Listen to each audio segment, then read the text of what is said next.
Hello my dear friends, welcome to my another new blog. আজকের ব্লগটা share করব খুবই মজার একটা ব্লগ নিয়ে। যেহেতু ফ্রেন্ডসদের সাথে খাওয়া দাওয়া করলে ঘুরলে এটা অবশ্যই একটা মজার ব্লগ হবে। তো আমার জন্য এটা একটা মজার দিন ছিল। সেদিন ছিল আমাদের লাস্ট এক্সাম, আর এক্সাম দিয়ে যদি বাসায় চলে আসি তাহলে কেমনটা ভালো লাগে না, মন খারাপ লাগে। তাই ভাবলাম একটু খেতে যাওয়া যাক ফ্রেন্ডসদের নিয়ে। তাই আমরা চলে গেলাম পিৎজা বার্গে।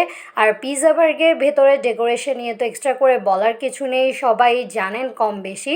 তাদের ডেকোরেশনটা হচ্ছে দিনের থেকেও রাতে বেশি ভালো লাগে। অ্যান্ড তাদের কিন্তু একটা এক্সট্রা সাইট ওপেন করেছে, যেটার ভিডিও ক্লিপস আমার নেওয়া হয়নি।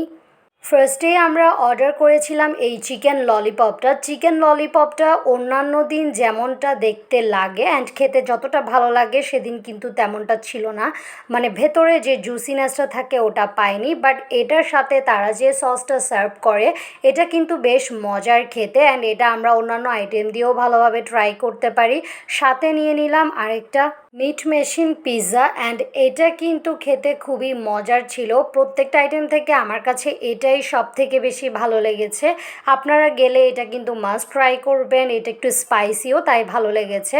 দেন নিয়ে নিলাম আরেকটা পিৎজা। এটা কিন্তু নেয়ার কথা ছিল আমাদের লার্জ সাইজটা, বাট আমার ফ্রেন্ড এটা ভুলে অর্ডার করে দিয়েছে ফ্যামিলি সাইজের পিৎজা, যেটা আমাদের তিনজনের পক্ষে একেবারেই টোটালি ফুলটা কমপ্লিট করা পসিবল না। যেহেতু এর আগে আমরা আরও দুইটা আইটেম খেয়েছি, তাও কিছু করার নেই, আমরা এক স্লাইস করে খেলাম, বাকিটা বাসায় পার্সেল করে নিয়ে গেলাম।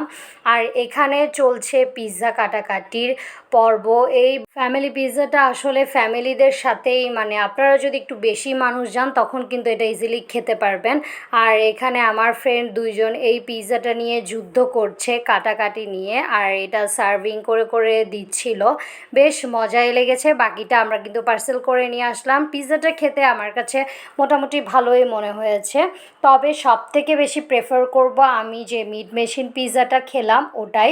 যেহেতু ওটা একদম স্পাইসি, তাই সবারই অ্যাজ ইউজুয়াল ভালো লাগবে। আর এই পিৎজাটার মধ্যে যে কর্নটা ছিল এটা নাকি আমার ফ্রেন্ডের খুব বেশি ভালো লেগেছে। তো এটাই হলো আমাদের খাওয়া দাওয়ার পর্ব কমপ্লিট করলাম সেদিনের একটা ছোট্টখাট্ট সুন্দর মজার দিন।